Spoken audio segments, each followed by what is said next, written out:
Hello and welcome back to Celebrity Big Brother Breakdown. I am back and so ready for the final week of the show. Nice of you to join us. I know, I'm sorry that I abandoned you for so long, but you look like you did great without me. Well, Amanda, everyone, was at Cheltenham races. And that's why she's come back in this country tweed. We're not... Got a new style now. It's like city girl, Cheltenham vibes. Did you win anything? I did actually, yeah. Go on. On the last day, I had 3 winners and 1 second place. It was a bit in that kind of haze of just like you're getting really into it. You just sort of put on bets here, there, and everywhere. So there was no skill involved whatsoever. But I did do very well. So now you're a betting lady. I mean, you were before, but yeah. Who are you betting on coming into this final week to win?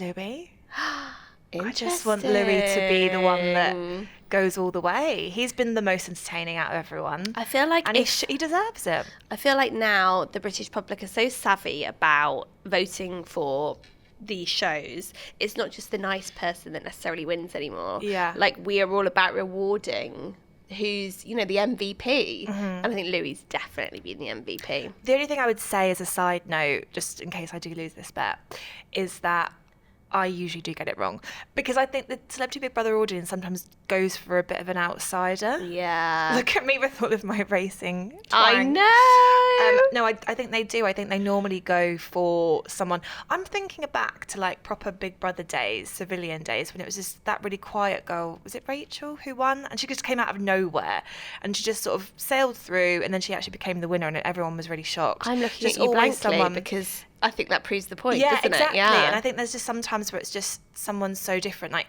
remember when Stephen Bear won? That aged well. Yeah, exactly.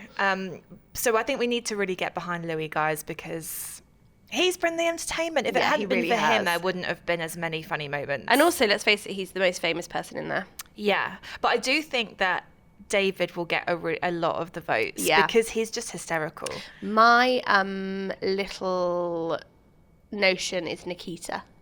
Yeah. Because he's just like completely inoffensive to anyone and everything, isn't he? Yeah, and he could be that kind of dark horse one who does end up winning, but only because he's just nice. Like, I don't think he's brought too much to the house. I really like him and he seems lovely, and I love their friendship. The 3 of them are so sweet together, David and Bradley, but I don't think he's done enough to win, but they are normally the ones who do. Yeah. I like it. Anyway, we've missed there's been loads going on over the weekend. I just want to tell you all the things that I wish that you'd been here to discuss. Okay. But before that, just to let you know what we've got coming up today. So in today's newspaper, we shared some explosive quotes from Ronan Keating. So, as we know, Ronan is one of the people that Louis has taken down during one of Louis the Lip's big rants. Yeah. He called him a beep and sort of said that he'd not had a hit since they'd parted ways and all that sort of thing. And we have some explosive audio of Ronan slagging Louis off. So juicy. Which, as I say, we did have in today's paper, but as a special treat for you podcast listeners, we'll also be playing that for you later. And then we'll also be hearing from James Whale. So he was actually in the year that Stephen Bear won. He was. I love James Whale. He's brilliant and he doesn't hold back in his opinions. That's what he's known for. He's been a broadcaster for decades, and he actually went in, and it was the same year Stephen Bear won. And he's spoken to one of our reporters, Callum Wells, who's going to open up all about, what he really thinks about everyone. It's kind of Louis-esque, I think. Oh, I love it. Say, isn't it? Amazing. Okay, so stay tuned for both of those things. The couple of quick things that I wanted to mention to you that you missed. Did you see someone stuck a pound in Sharon just before she left? And it was that amazing moment where she did her catwalk. Oh, yes. Iconic. Oh, she's a queen, isn't she? I know. It went from, you're so right though, because to go from that where she was really just full of life, full of fun, doing her catwalk stuff, and then you go to where it's a live show, she's about to get evicted, she's been asked for 3 names who she changed her opinion about, and she just is so slow. Can you imagine the producers just starting to sweat and hurry up? I know. We need to go now. Come on. know. But you know, I went down to Big Brother while you were away for Tuesday's Eviction, and was lucky enough to meet Sharon, Kelly Osbourne was there, as well as AJ and Will. And Sharon, I think by that point of the night she was just really tired, because it's a long old day, isn't it? Even waking up at 4 p.m, which I'm just jealous. But bless her, I think that potentially that's something that we have to think about with these older housemates. Like when we're saying, oh, Fern's being boring and this, that and the other, you know, like it's a long old day. Because although you think they're maybe doing nothing, they are performing still. They know the camera's on them at every moment. Just the way they sit, and you know, they're just going to be on it, and you've got to be drains on, you. You? Yeah, switched on. 100%. She's so tiny, isn't she, Sharon? Tiny. Yeah. I felt like an elephant. A very cute elephant, but it just makes you feel really tall. Yeah, I just felt small. That's it. And I'm 5'5". I'm by no means ever the tallest girl in the room. I'm 5'5" and a half. Oh, all right, you got to get that half in. You've got to add that in. Yeah. She's got that hair. So it's really kicked off drama-wise, hasn't it? Yeah. Or is there anything else you need to catch me up on? No, the only other thing I was going to say was about Louis, but I'll tell you that when we've talked about the drama. Okay. It was the face-to-face nominations in the kissing booth that changed everything. Goodness, that was brutal. Yeah. So the first that it began with was Ekin nominating Louis. Mm-hmm. Now everyone was like, where did that come from? Because obviously Ekin and Louis had seemed to be close pals. So this is when the sort of rumblings against Ekin really reached a crescendo, because they thought she's stabbing someone in the back that she's been like palling up with. Mm-hmm. And that really added to this growing narrative of Ekin being fake and a game player. Yeah. Now since then, Ekin has said, well, actually, I nominated him for a whole bunch of other reasons, because he wasn't happy and he wanted to go home. Mm-hmm. But Big Brother kept saying that I had to give an actual reason. And she said that on Late in Line. And she was like, so that's basically the reason that they aired, but it wasn't the reason why I nominated him.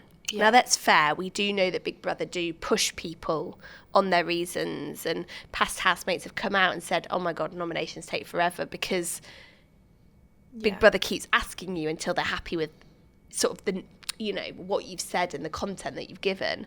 But then Marisha nominated Ekin. And did you see it? It was unbelievable. It was absolutely just sort of the staring the elephant in the face. Second shout out to elephants, this podcast. But like saying, if I'm in the final with you, you'll win. And it was just like, wow. And Ekin, I think rightly so, was really upset by this. And then it all just completely unraveled.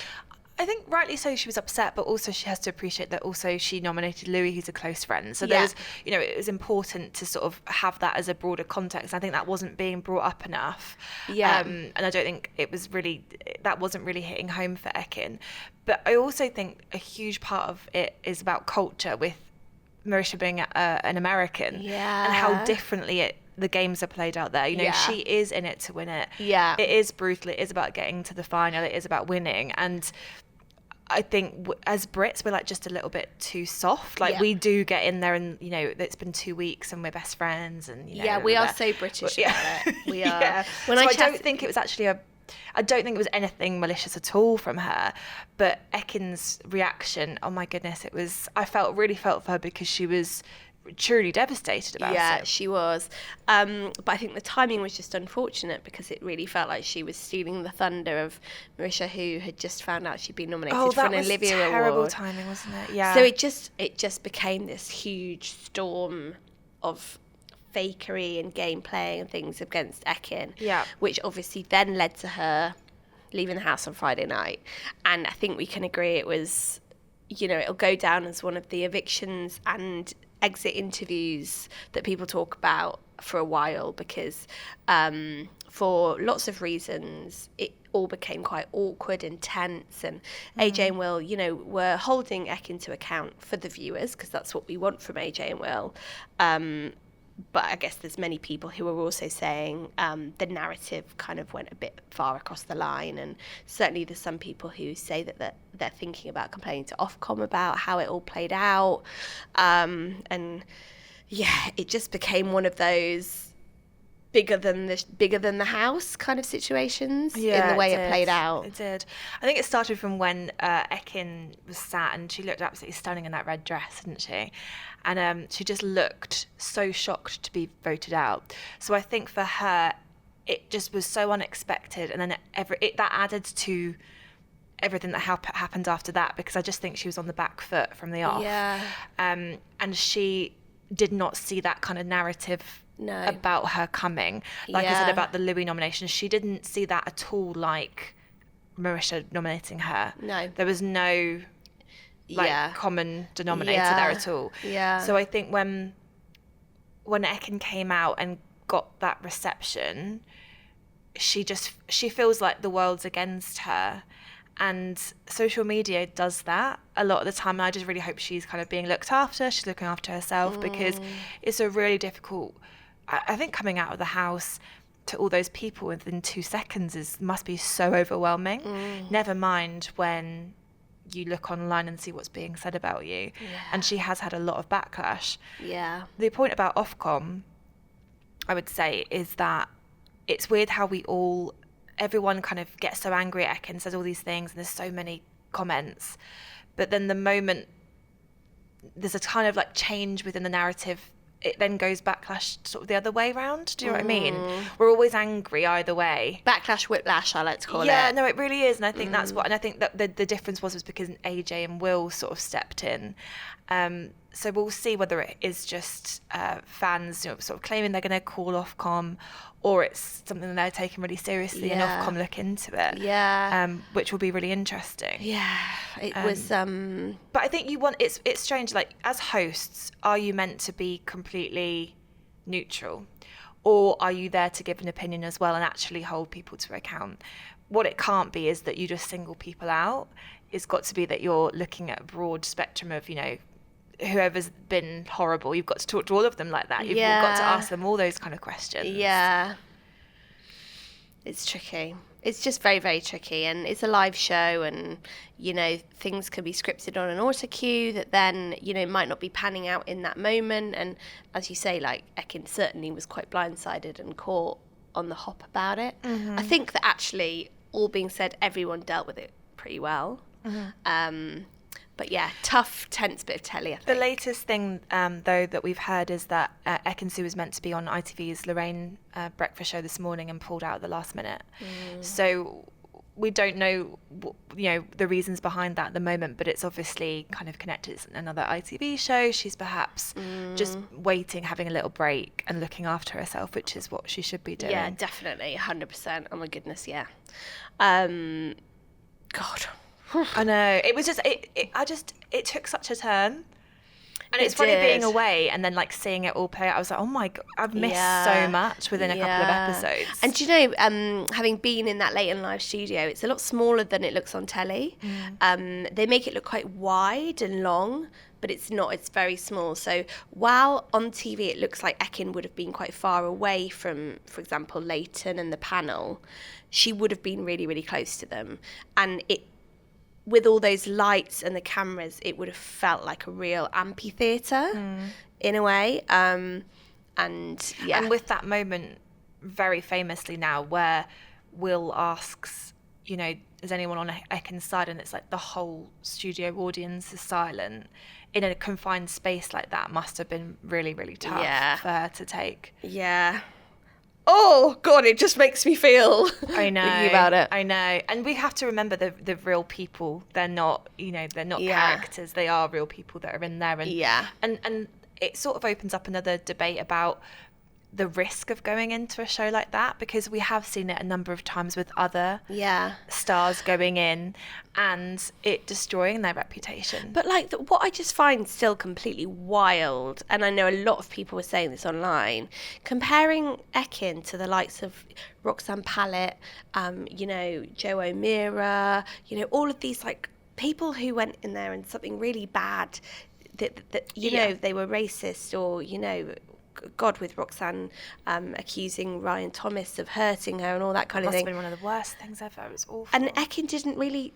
What did she actually do? No. And I just think, there's opinions and commentary, and then there's needing to take a step back and realise it's just a TV programme. Yeah. Says us sat here overanalyzing it. But that's the balance that you've got to strike. The fact that we are such fans and we want to talk about all of these things. Yeah.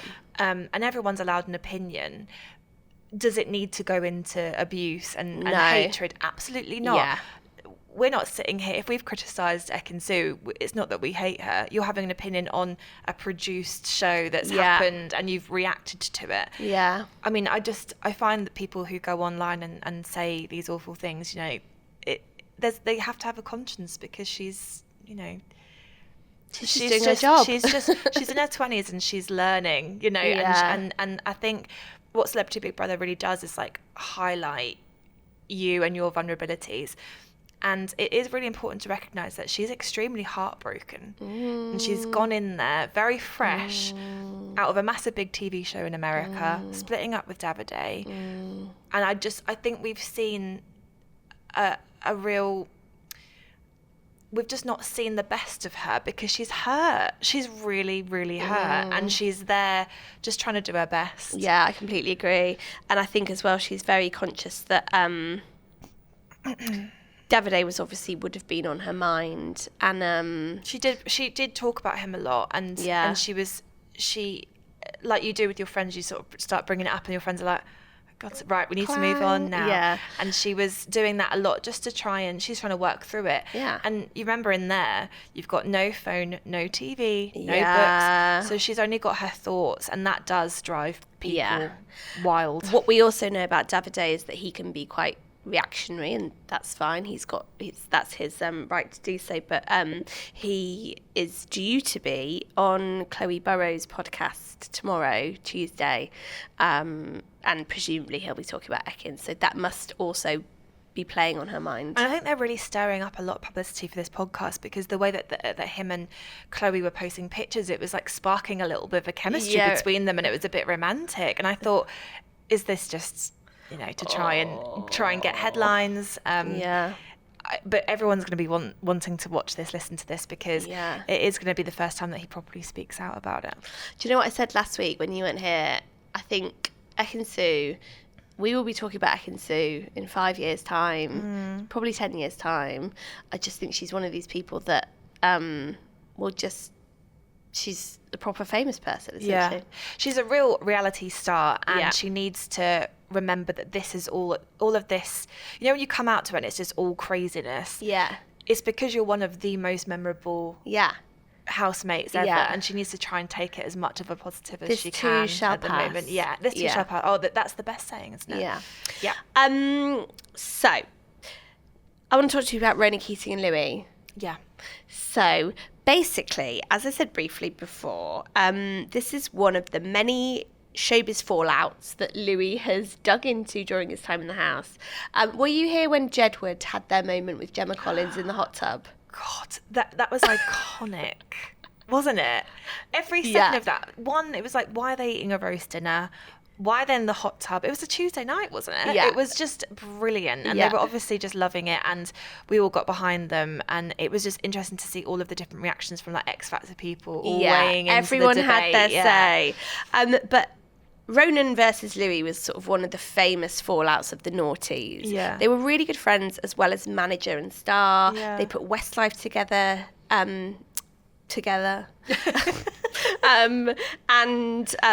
So this is why it's particularly explosive, because, you know, Louis had his say on Ronan, and now we have this audio of Ronan really, really laying into Louis. So basically he says he's a selfish character. He says he's a I've no respect for Louis because he's none for me. He was very jealous of me. That's why I had to turn around and sack him. So I just thought, mince his words, did he? He really didn't.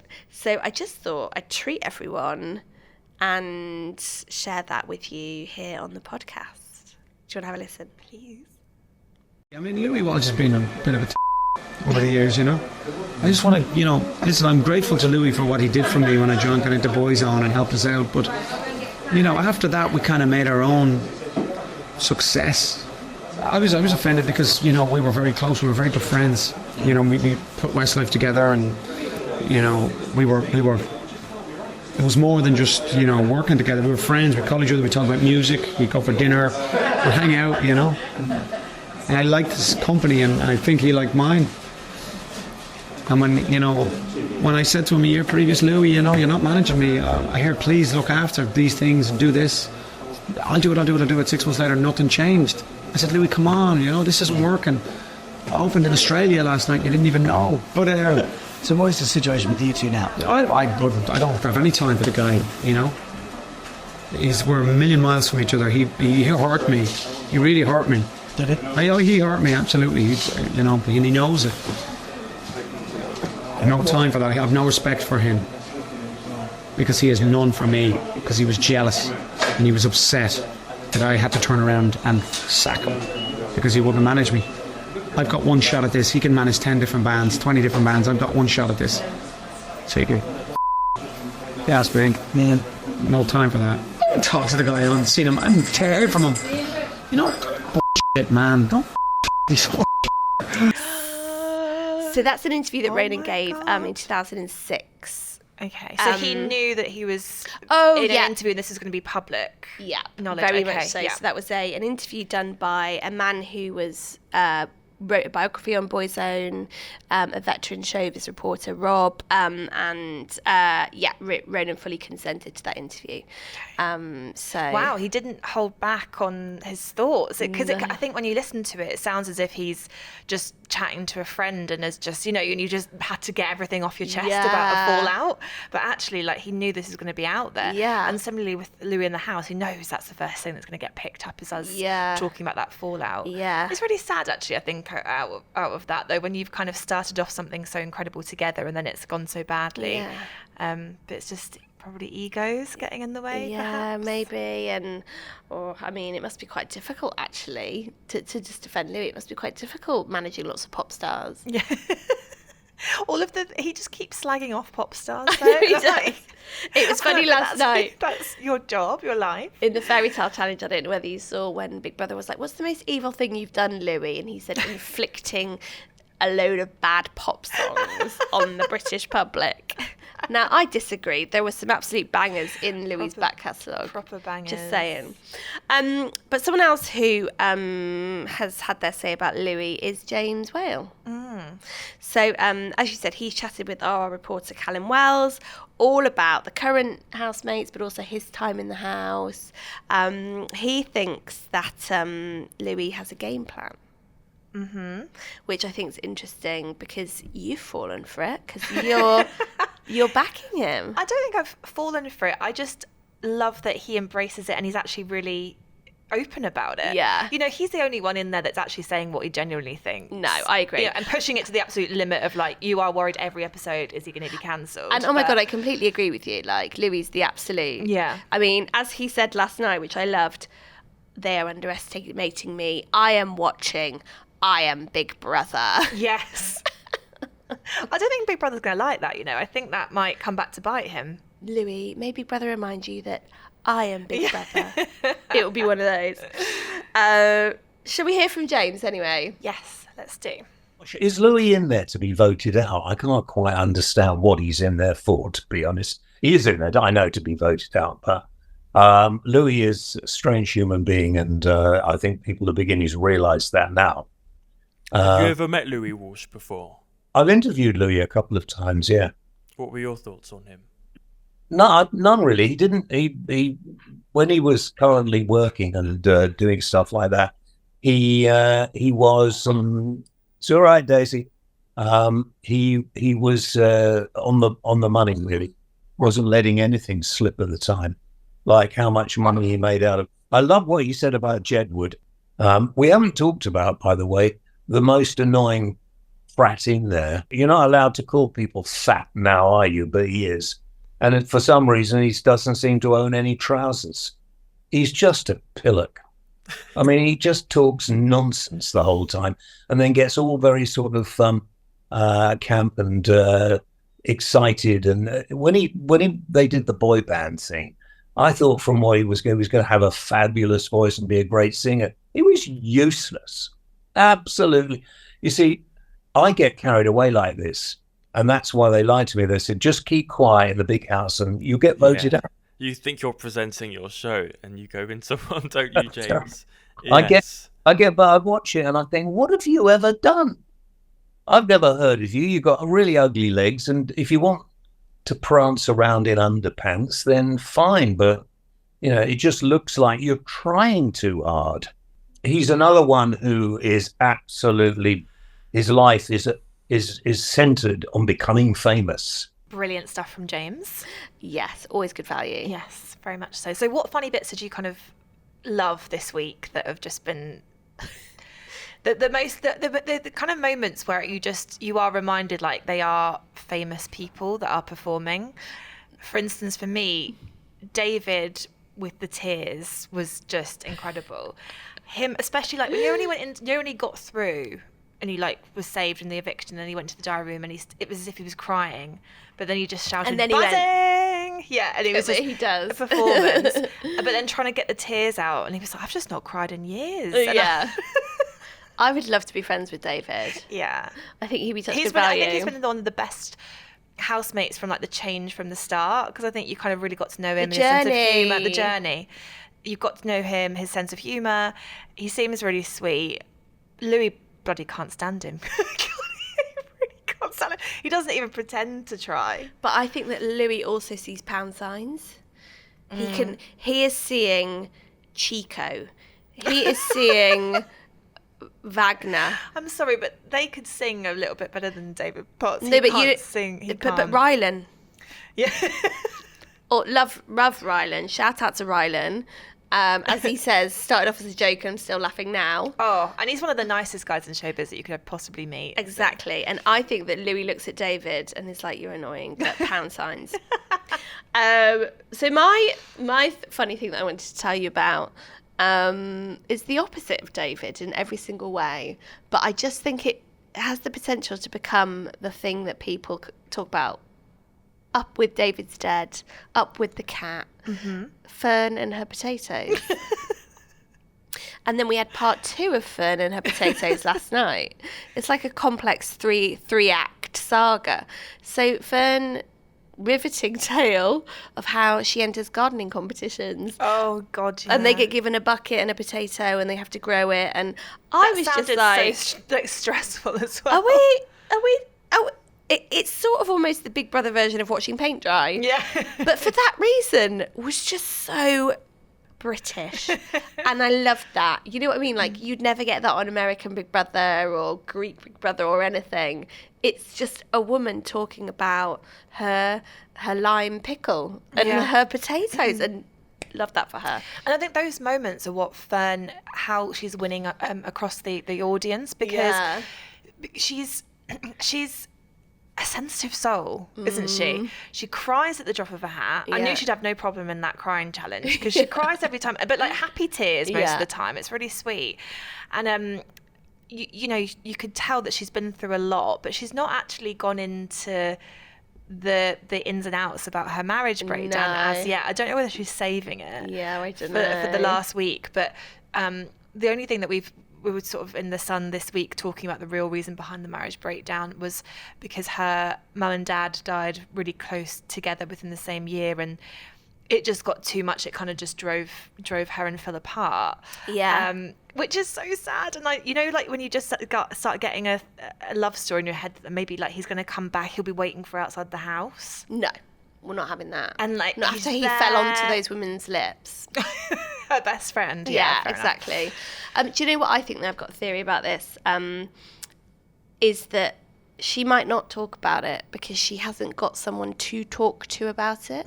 So on Friday night, when Louis revealed to Levi and Akin in conversation that he had fought cancer in lockdown, so Louis really opened up and shared how he had had a rare form of blood cancer. He's now in remission.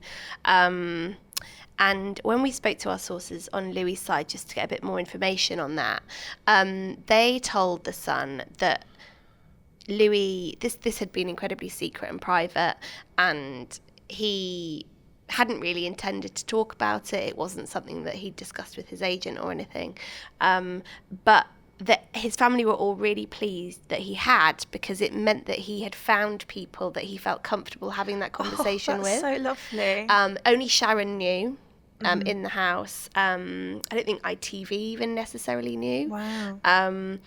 But they all thought, God, he's really made a real connection with these people because he's felt comfortable sharing this. Yeah. And my thought is maybe Fern doesn't feel like she has that.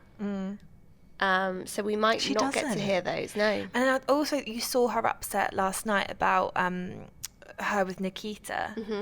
And I think she felt betrayed by Nikita and him having nominated her. Yeah. And because at one point they were super close, I felt as if they were, you know, her, which is with Bradley and him. And I think you can, and when she went to sit with him with this whole potato saga, she was trying and Nikita just couldn't even look at her. He just felt so guilty, didn't he? Yeah, I know. And so everyone around her that she's been quite close with is kind of shut down. Yeah.